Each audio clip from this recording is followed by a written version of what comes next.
d'Ullastret, Baix Empordà, presidenta de l'associació Món Empordà i cuinera del forn d'Ullastret.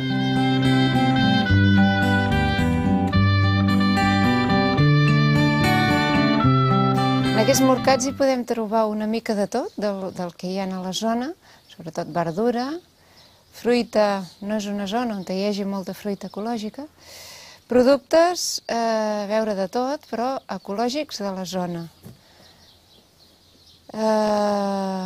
Arròs, hi començarem a trobar perquè ja hi ha un productor que ha començat a fer la producció ecològica, oli, ous, llet, làctics d'ovella, làctics de vaca, carn, de xai, de pollastre, de porc i de vedella, pa de molt bona qualitat i d'un productor que està recuperant varietats molt antigues, llavors, planter. Potser hi ha hagut un increment d'un 10-15%. Ara que tenim les dues localitats grans, estaríem parlant cap a un 30%. Això tinguent en compte que és un any amb molta irregularitat a nivell comercial i és un any de crisi. Però nosaltres veiem que de mica en mica sí que cada vegada hi ha més gent interessada en el tema i tenim més seguidors per tot allà on anem. Ens ajuden a portar un turisme molt interessat en aquests temes. Per exemple, a vegades ens busquen estrangers de lluny, hem tingut finlandesos, suecs, que ens han vingut a veure i a buscar i a trobar, perquè ho han vist a la web, ho han vist en els blogs, alemanys, gent d'Espanya, bascos, que ho han vist en algun cantó, i en canvi, segur que encara a l'Empordà queda molta gent que no sap de la nostra existència. Llavors, és un turisme molt concret, un turisme que li interessen temes d'ecologia i sostenibilitat i busca alimentació ecològica. Moltes. La primera, en què avantatges, té el producte venut segur. L'estan esperant. Tindrà la satisfacció personal d'estar fent una cosa bona per tots. Per tant, a nivell personal, se sentirà convençut del que està fent.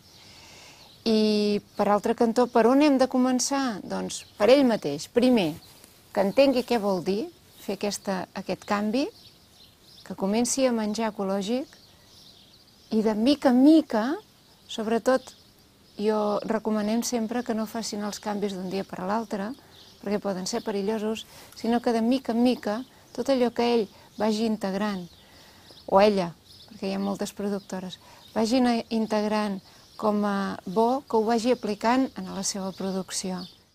Aquest és un mite que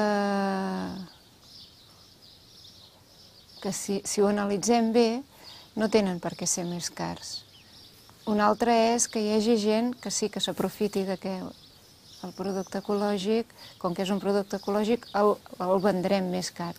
Però, en general, trobem molts productes gairebé al mateix preu i d'altres que tenen un preu més elevat. Per què? Perquè s'ho val, perquè tot el procés de producció és molt més laboriós i, per tant, si han de pagar les hores que s'hi passen o que tenen menys producció, han de cobrar el preu que toca cobrar. Garantia segura, cooperatives de consum, perquè abans no tenen un producte, saben ben bé escollir on s'ha d'anar a buscar i garantitzen la qualitat total.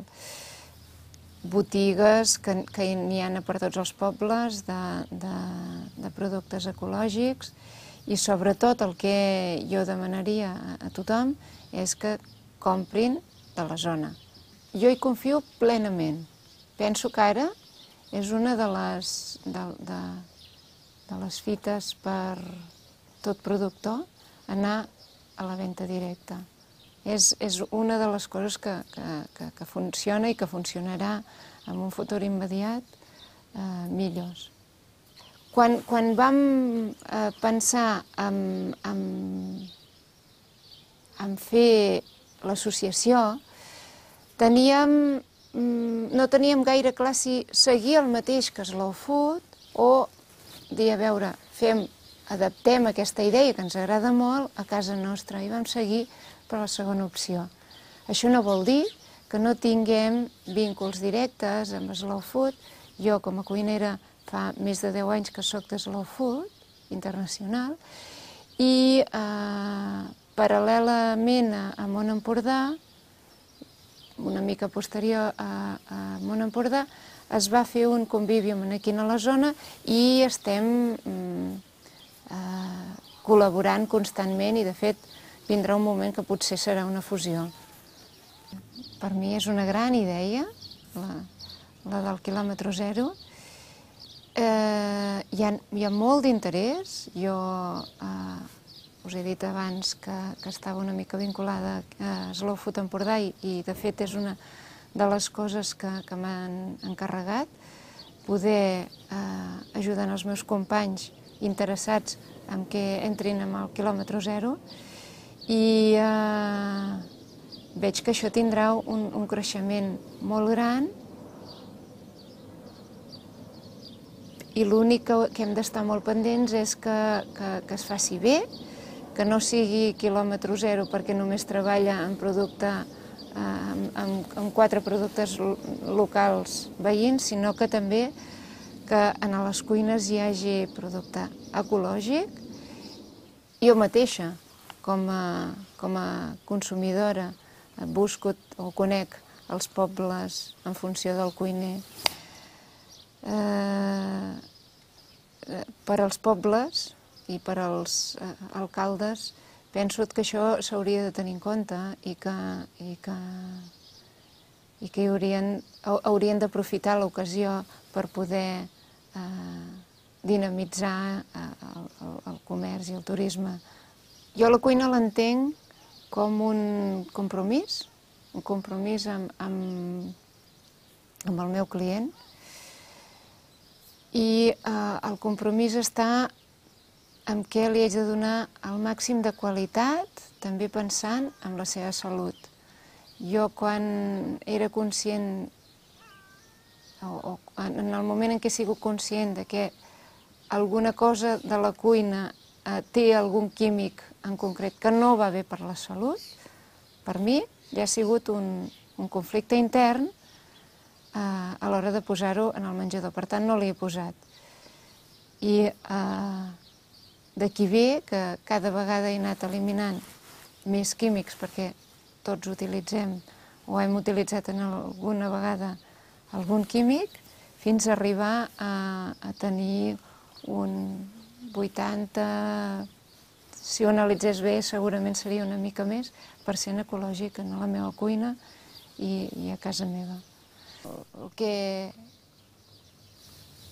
somiem i ens agradaria en un futur no gaire llunyà és aconseguir un Empordà